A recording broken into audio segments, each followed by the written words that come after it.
Maayong adlaw kaninyong tanan. Hinaot pa unta nga ang panalangin sa Ginoo mag-auban kanato karon. Hinaot pa unta nga maayo kamo dinha sa Pilipinas. Balita nako siging gaulan. Diri sa amuha usab gasugod na ang tugnaw kaayo. Daghang snow pero kaya gyapon after 45 years murag okay lang namo ang snow. Pero mag-amping gihapon kami sa among driving. So, sa dili pa kita magsugod atong gusto lang kong magpasalamat sa tanan. Kayo kung walay mutabang maglisod kita. So, daghang salamat sa mga taong mitabang kanato. Hinaot pa unta nga ang Ginoo magapanalangin kanunay kaninyo. So, sa dili pa kita magsugod atong ihatag ang tanan sa atong manluluwas nga si Kristo.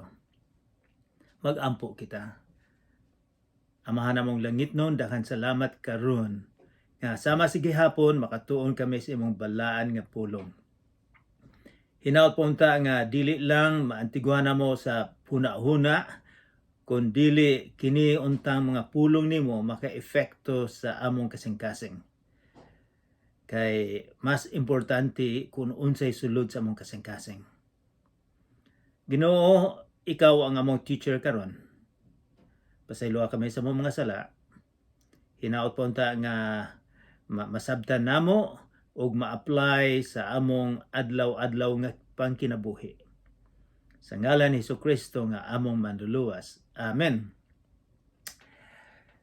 Sa usang semana, dito ta gatuon sa sinulat ni Mateo, Kapitulo 20, o wala nato na nahuman. So, as a review, atong tan-awon kung unsay nahitabo dito sa pipila ka versikulo sa Kapitulo 20. Guys, gusto kong inyo ng abrihan ang inyong Bible sa Kapitulo 20.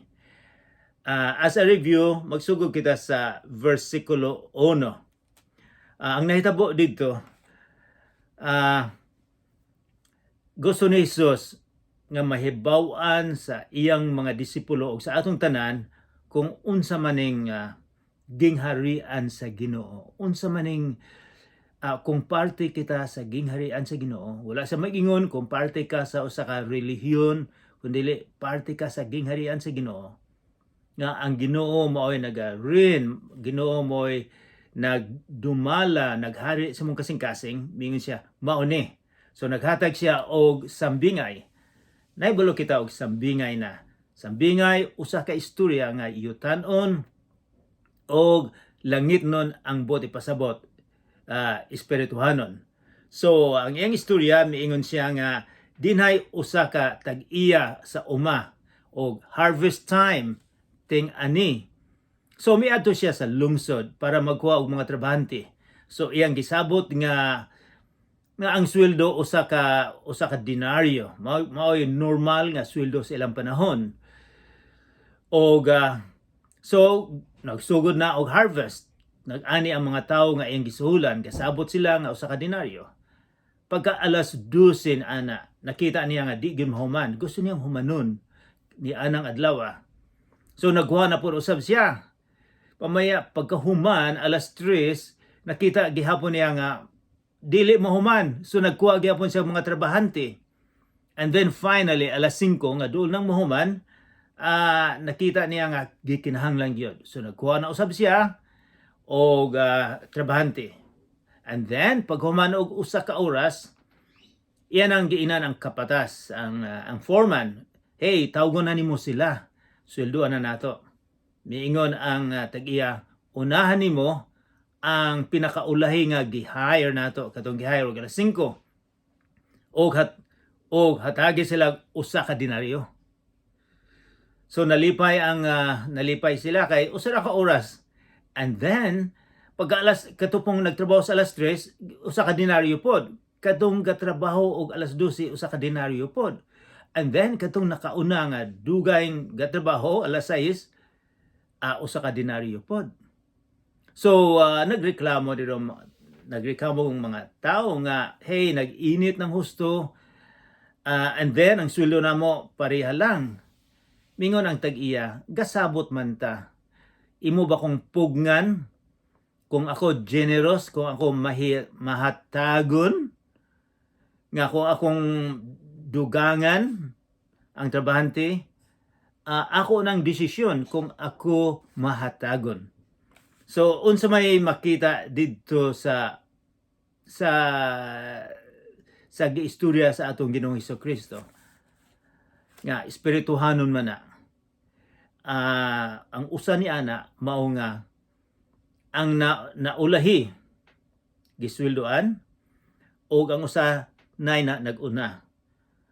Na ubang Kristiyanos nga sa bata pa sila nagsunod na siya sa atong Ginoong Hesukristo, nag-alagad na. Napoy uban nga sa duol na silang mamatay, nga tigulang na nag-alagad po sila sa Ginoo. Pero ang ilang gasa pareho lang. Apan sa ugma damlag sa pagbalik niya, sila maluwas pero ang gaalagad og husto adunay special usab nga gasa. So, ang akong usang gi-example mao nga sa didto sa cross sa Kalbaryo. Si Jesus gi surrounded sa duha ka kawatan. Ang usa wala gyud motuo sa atong Ginoong Hesukristo. Ang usa misalig siya nga gikinahanglan gid siya og manluluwas. Mingon siya, Ginoo, sa imong gangharian ayaw kog kalimta. Miingon si Jesus, karon dayon muuban ka kanako. So ang iyang kaluwasan karon dayon miingon siya. So aduna gyapon bisag unsa ta ka makasasala. Aduna gyapon hope, aduna gyapon paglaom nga kita maluwas.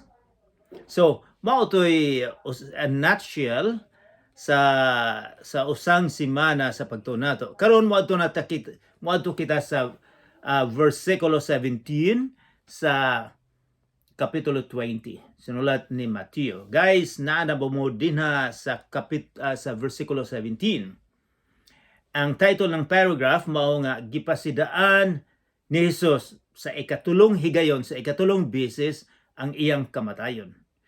So kini ikatulo na ni nga iyang giwarningan, gipasidaan ang iyang mga disipulo nga kita moadto didto ug mauni mahitabo. So basahon nato magsugod sa 17. Samtang nagtunga si Jesus paingon sa Jerusalem. Nagpalain siya og ang napulog duha ka tinun-an o giingnan niya sila. So murag iyang gibahin ang 12 niya ka tinun-an. Daghang guys siya mga tinuna, daghang mga disipulo nga misunod niya. Pero aduna siya espesyal nga 12. So iyag nang gisultian sa murag sekreto. Miingon siya, pamati kamo, nagpadulong kita sa Jerusalem og didto ang anak sa tao, kay bulong kita kung unsay buot ipasabot sa anak na tao. Mao na si Jesucristo ang manluluwas nga gikan sa libro ni Daniel kapitulo 7 versikulo 13-14 nga siyang anak sa tao. Siya ang anak sa tao o siya itugyan ngadto sa kadagkuan sa mga pari o sa mga magtutudlo sa balaod. Siya hukman nila sa kamatayon. Ug unya itugyan nila sila ngadto sa mga dili Hudiyo. Bugal-bugalan siya og latuson og ilansang sa cross. Apan sa ikatulo ka adlaw banhawon siya. So mao ni iyang giingnan sila nga kita moadto didto mao ni mahitabo. Do you know what? Murag ang mga disipulo murag wala nila nasabta unsa ka bug-at ang gisulti ni Jesus. Miingon siya diri nga siya bugal-bugalan, latuson ug ilansang sa cross. Apan sa ikatulo ka adlaw banhawon siya. So maayong balita. Apan ang mga disipulo murag wala makasabot. So unsa may mahitabo didto sa Jerusalem, bugal-bugalan siya. Mga tao insultan, bugal-bugalan, katawan siya, and then latuson. Sa gamay pa kong bata, nakatilaw kog latos, silhig, tsinelas, kurot, bakos. Ako nang natilawan, usay modalagan ko. Kay hinamayang modalagan ang akong inahan. So natilawan ako tong kuan, mga latuson. Apan si Jesus wala siya galatos og tsinelas or mga ang latigo niya, ang mga Romano, ang latigo sa tumoy sa latigo adunay mga lansang, adunay mga tunok. So ang ilang himuon nga ikaw ibakos ka didto, talian ka didto sa usa ka kahoy og latiguhong ka gusto. Ang uban dili makaagwanta mamatay kay ang unod makuha manila. Pero kung mo kumpisal ka nga ako ang nangawat pananglitan, hinay ang latigo. Pero kung dili ka mo kumpisal, kusog ka ang latigo. Nahibalo ba mo na ay sa karaan nga tugon, that was written more than 500 years sa wala pa nataw si Jesus, nga ang manluluwas sa dihang gikastigo siya, wala siya magsulti. Sirado ang iyang baba. Predicted na 500 years. Karon sa dihang si Jesus gilatigo, wala gid siya mosulti. Wala siya mosulti may tungod sa kaso. So that was predicted already. So nahibalo ba mo nga sa communion, ang communion nga hinumduman kung unsay gianto sa ato Ginoong Jesucristo. So kung ikaw ako mag-communion, ay wala nagbasta-basta nga dili importante. That is very important. Nga atong hinumduman ang sakripisyo sa atong Ginoong Jesucristo. Atong hinumduman nga siya nag-anto siya sa imuha og sa akong sala. Gipalit niya kita. So kung mag-communion, tan-awon gyud kung unsay gihimo sa atong Ginoong Jesucristo. And then sumilakaw na sila. So mao ni usa ka problema sa niadtong mga 500 years ago nga gibahin-bahin nila ang kapitulo o versikulo. Usahay dili magkatukma ba? Mura og diretso dayon. So atong tan-awon ang versikulo 20, ang hangyo sa usa ka inahan. So ang usa ka inahan gusto gyud nga maayo ang posisyon sa iyang anak. Ang inahan daghang himuon para ang iyang anak mahimong maayo ang kalagayan, maayo ang sitwasyon financially or educationally.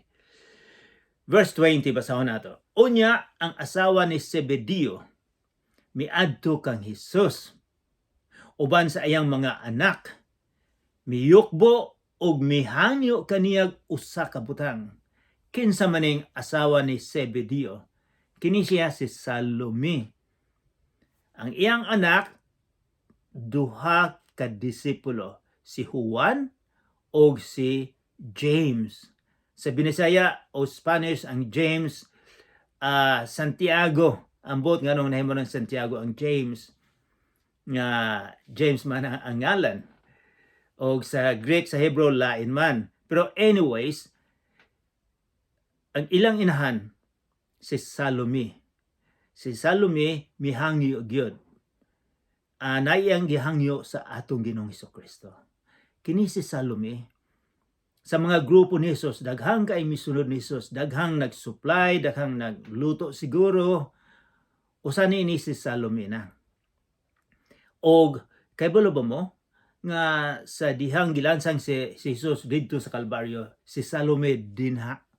Ang mga disipulo nangawala na nalagan pero kining si Salome dinha. So tanaw nato og unsay gihangyo sa inahan ni Juan o ni James ni Santiago. Mingon si Jesus sa versikulo 21, anang utana si Jesus kaniya, unsa may imong gusto?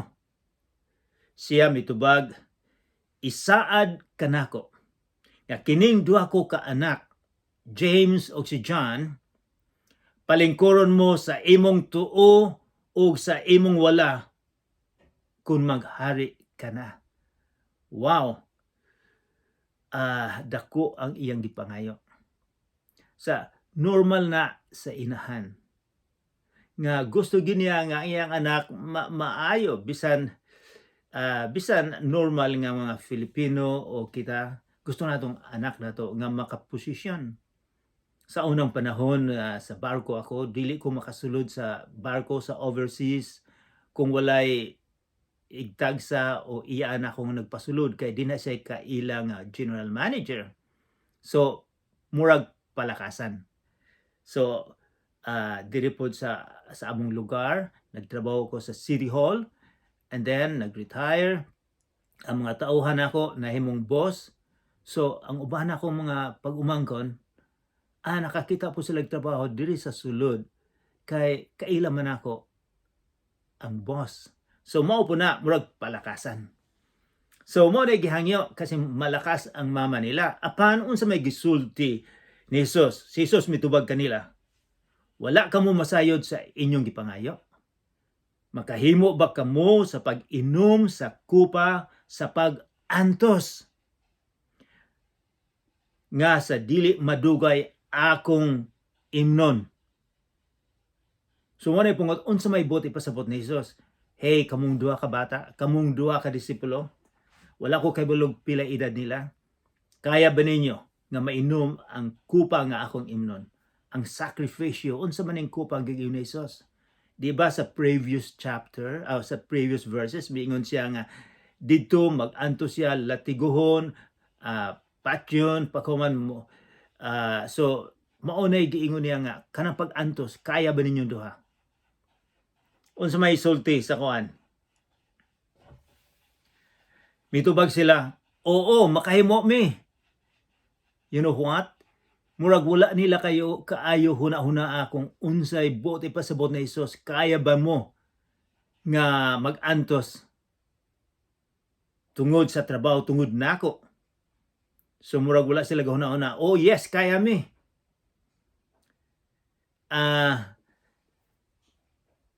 Si Jesus sa versikulo 23 miingon, kamo makainom gayod gikan sa akong kupa, apan wala ako'y katungod sa pagpili kung kinsa ang palingkuron sa akong tuo o sa akong wala. Kining mga dapita alang lamang ni atong giandaman niini sa akong amahan. So walay dili responsibilidad sa atong Ginoong Jesucristo kundi sa amahan nga Ginoo. Naibalo ba mo nga si James, si Santiago, giputlan siya liog tungod kay sumusunod man siya ni Jesus. Si Juan usab gi-vanish didto sa usa ka isla, gipreso siya dito hangtod dito siya namatay sa pagkatigulang. So sila miinom gyud sa kopa og bisan ang tanang disipulo namatay gyud tungod sa ilang pagtuo pagsalig sa atong Ginoong Jesucristo. Daghang mga misyonaryo nga namatay dito sa Pakistan, dito sa mga Muslim countries na namatay sila tungod sa pagsabwag sa maayong balita. Then verse 24, sa pagkadungog niini sa napulo ka tinun-an, nangasuko sila sa duha ka magsuon. Nganong sila di ay gusto pod nga makaposisyon nga ang status nila nga taas usab ang status nila.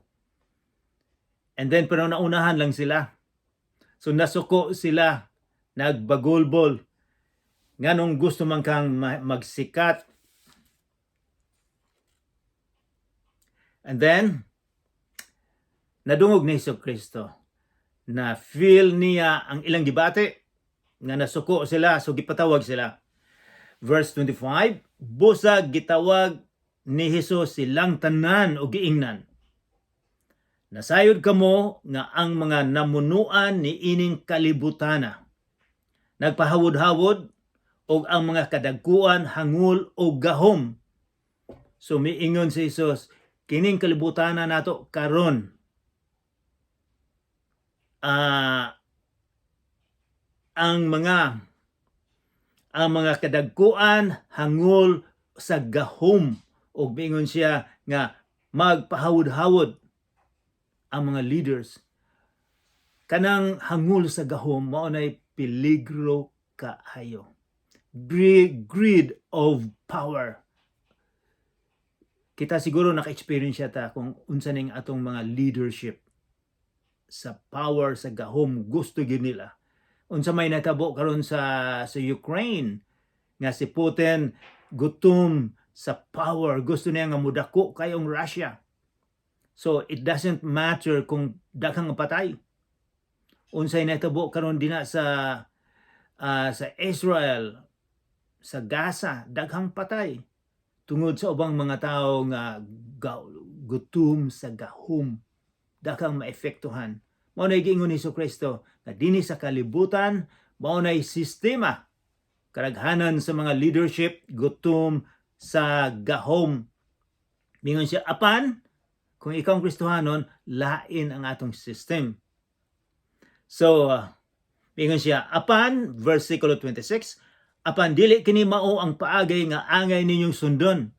Kung usa ka ninyo gustong ilhon nga dako nga kinahanglan nga mag-alagad siya sa tanan. So mao nay sistema sa gingharian sa Ginoo. Kung gusto kang mahimong pangulo, kinahanglan mag-alagad ka.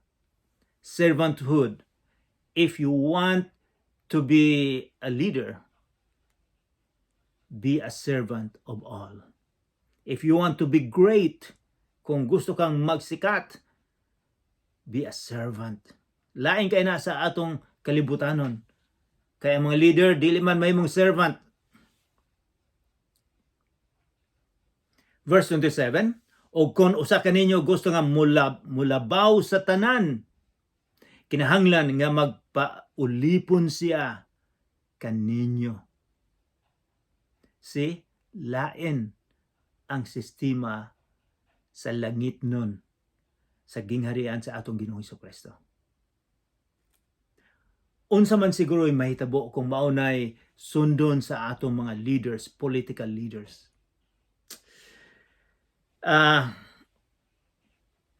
Verse 28, sama sa anak sa tao nga wala mo anhi aron alagaran. Anak sa tao si Jesus, wala siya ming siya, wala ako mo anhi dinhi aron alagaran, kundili sa pag-alagad o paghatag sa iyang kinabuhi aron pagluwas sa daghang mga tao. Mao na iyang miingon siya, wala ako nagpaalagad dinhi, kundili ako ang nag-alagad. Siya ang leader, gipakita usab niya nga siya ang servant. So gwapo kay ng prinsipyo nga atong gamiton. Verse 29, giayon ni Jesus ang duha ka buta. Sa ilang pagbiya sa Jericho, daghang tawo ang misunod kang Jesus. May duha ka buta nga lalaki nga naglingkod sa dapling sa dalan. Nakadungog sila nga si Jesus, hapit nang mulabay, busa misinggit sila. Kaliwat ni David, kaluy intahon kami. Gipahilom sila sa mga tawo, apan misamot sila pagsinggit. Kaliwat ni David, kaluy intahon kami.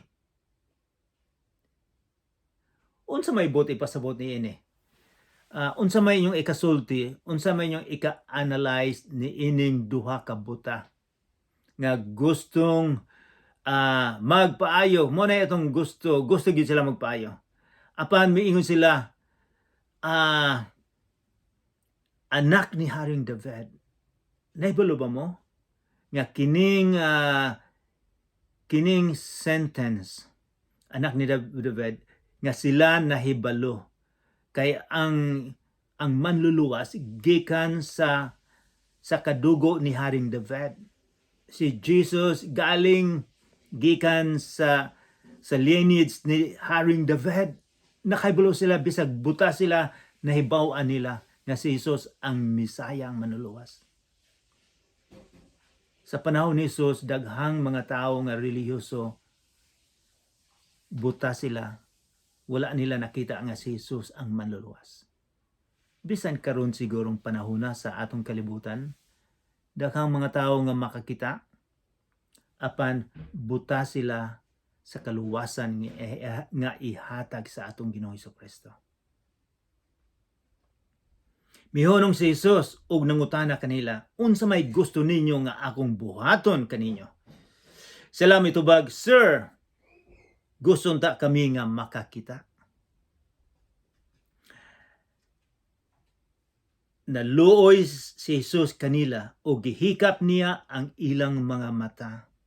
Og diha-diha nakakita sila og misunod kaniya. So unsay epekto sa dihang naayo sila? Wala sila milakaw palayo ni Jesus, kundili misunod sila sa atong Ginoong Hesukristo. Aduna ba inyong gihangyo sa atong Ginoo? And then gihatag, apan kamo wala kita mosunod sa atong Ginoong Hesukristo. Usa sa mga observation nako sa akong makita diri, kini ang pinakakatapusan nga moagi si Jesus dito sa dalan sa Jericho. Kay moadto naman siya sa Jerusalem nga patyon. Kini ang last chance sa duha ka buta nga sila maayo.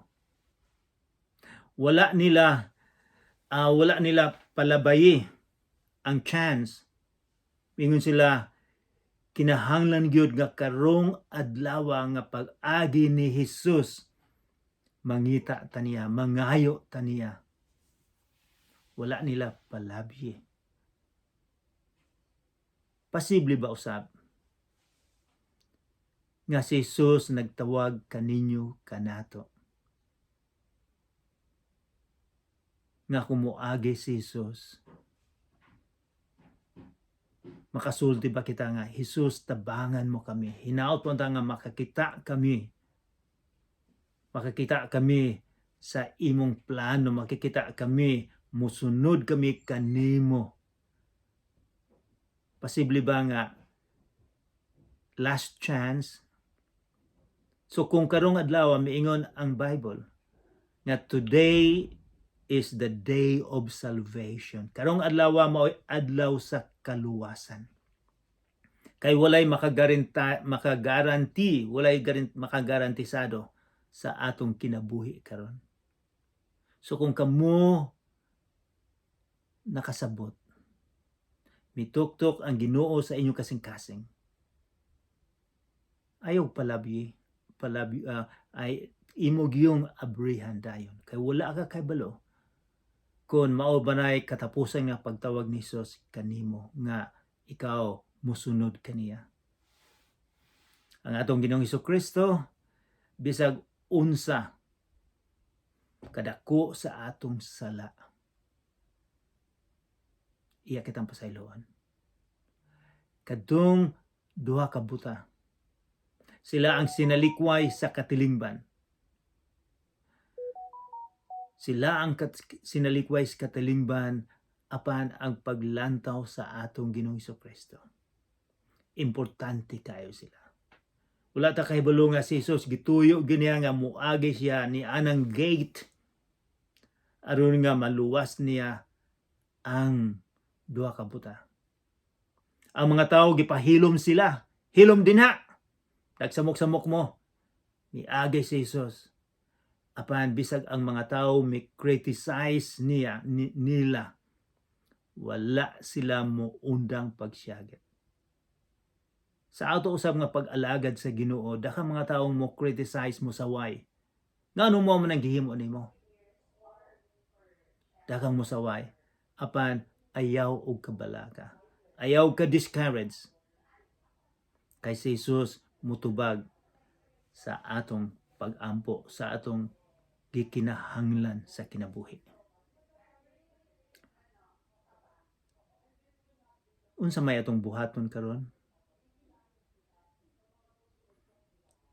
Pananglitan pareha sa buta, sila nakakita. Kita usab, ang uban buta sa grasya sa Ginoo, sa iyang tabang buta kita. Nabutahan kita sa atong mga ambisyon. Nabutahan kita sa kalibutanon nga mga goals and aims. Nabutahan kita. Wala kita mahibalo nga naaday mas importante mao ang kaluwasan sa atong Ginoong Kristo. Mag-ampo kita. Amahan namong langit nun, daghang salamat sa imong prinsipyo sa kinabuhi nga imong gihatag kanamo. Hinaot po nga mauni among suga dinhi sa kalibutan. Ginoo, hinaot po nga kami muduol kanimo kung ikaw mutawag kanamo. Ginoo, pasayloa kami sa among mga sala, sa ngalan ni Jesus nga among manluluwas. Amen.